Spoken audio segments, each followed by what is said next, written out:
Au nom du Père et du Fils et du Saint-Esprit. Amen. Bonjour chers frères et sœurs, chers amis, à vous tous, bonjour.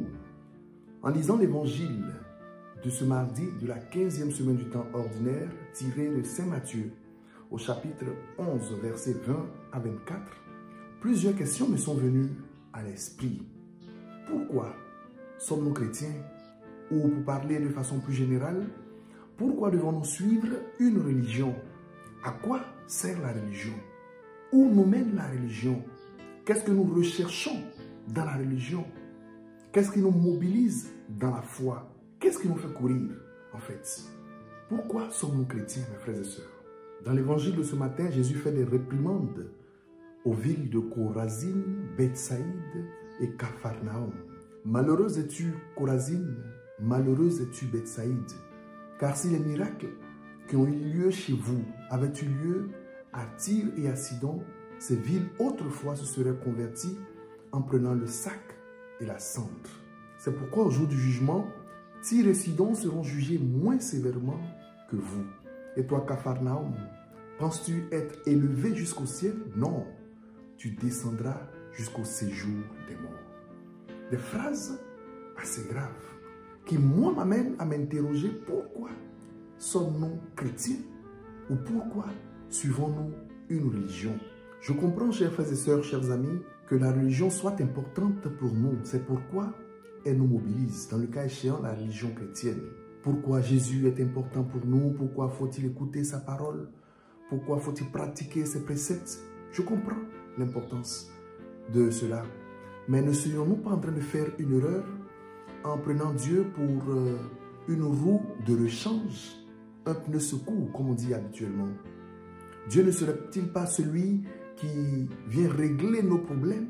Jésus, dans cet évangile, nous donne la réponse pour laquelle nous devons aimer Dieu. Pourquoi nous devons écouter sa parole et marcher à sa suite? Bien sûr, pour recevoir ses bontés, ses grâces, ses miracles. Mais quelle est la finalité des miracles? Jésus nous dit: malheureuse es-tu, Chorazine, malheureuse es-tu, Bethsaïde, car si les miracles qui ont eu lieu chez vous avaient eu lieu à Tyr et à Sidon, ces villes autrefois se seraient converties. Ah, voici la réponse. La conversion. La religion doit nous conduire à la conversion. La religion doit nous conduire à une meilleure vie. Suivre Dieu, écouter sa parole, suivre Jésus et rechercher ses miracles, c'est pour la conversion. C'est pour notre conversion, la transformation de notre vie. Jésus, dans l'évangile de ce matin, nous invite à purifier notre regard sur la compréhension de la religion et aussi sur la recherche des miracles qui nous fait encourir. La religion dans son ensemble et les miracles, les signes que nous recherchons dans notre vie sont pour notre transformation. Dans ce sens, le miracle est le déclenchement de la transformation, le déclenchement de la conversion. C'est pourquoi Jésus, chaque fois qu'il agissait, guérissait un malade, faisait un signe, délivrait un possédé, lui disait: va, ne recommence plus, ta foi t'a sauvé. La religion, c'est pour notre salut. Ce n'est pas seulement pour régler nos problèmes. La religion ne sert pas qu'à régler nos problèmes. Prenons garde, mes frères et sœurs, faisons attention, parce que ce que le Seigneur reproche à Bethsaïde, à Chorazine et à Capharnaüm, il peut nous le reprocher nous aussi, qui avons eu cette grâce immense de le connaître, qui avons la grâce chaque jour d'entendre sa parole, d'entendre les méditations qui nous sont proposées. Nous qui avons eu la grâce de recevoir le baptême, donc d'être chrétiens, faisons attention, parce que ces réprimandes, ces reproches peuvent nous être adressés, nous aussi, à la fin de notre vie.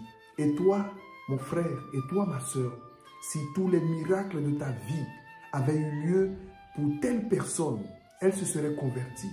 Faisons attention pour que le jour du jugement ne soit pas si grave pour nous, parce que nous n'avons pas voulu écouter, nous n'avons pas voulu comprendre le sens de notre foi et de notre religion, qui est la conversion. qui est de nous conduire sur les chemins de la pénitence. Si les miracles que tu expérimentes autour de toi, dans la vie de tes frères et sœurs, les miracles dont tu en es le témoin, si les miracles de ta propre vie ne te transforment pas, alors tu dois être inquiet. Tu dois être inquiet parce qu'il y a quelque chose qui manque. Le miracle doit conduire à notre transformation. La religion, c'est pour que nous changions de vie et que nous devenions meilleurs pour le Seigneur. Nous sommes fascinés par le Christ comme ce Dieu capable de tout. Ce Dieu qui est la solution à toutes les situations ou dans toutes les situations de notre vie. Et ce n'est pas une mauvaise chose, c'est d'ailleurs une très bonne chose. Notre foi au Christ nous conduit à croire et nous en sommes témoins, nous l'avons expérimenté, qu'il est capable de tout, car il est mort et ressuscité. Et à nous, ses disciples, il promet la vie éternelle. Mais ces miracles, cette fascination pour Jésus, cette foi que nous mettons en lui doit nous conduire à quelque chose de plus grand, à notre conversion. Il nous a été dit à maintes reprises que le baptême est une grâce importante qui nous fait entrer dans la famille des enfants de Dieu, qui nous intègre à la grâce de la vie divine, de la vie de Dieu. Mais le baptême en lui-même ne sauve pas. Ce n'est pas le rite en lui-même qui sauve. C'est la grâce en nous reçue et la vie de cette grâce qui doit nous sauver, qui doit nous conduire au salut. C'est la grâce baptismale, la vie baptismale qui doit nous sauver.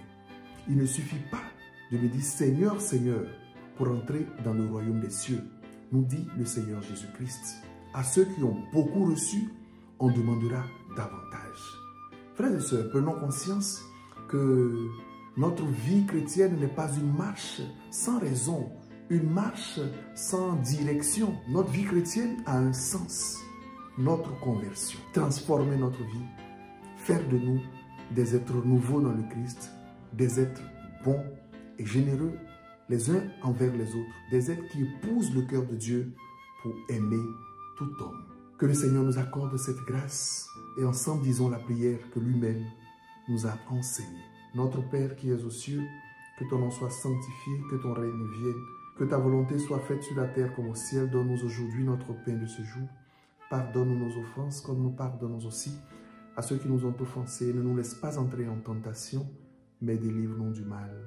Le Seigneur soit avec vous, que Dieu Tout-Puissant vous bénisse, le Père, le Fils et le Saint-Esprit. Amen. Bonne journée à toutes et à tous et à vendredi prochain dans Parole de Dieu au quotidien, par la grâce de Dieu. Au revoir.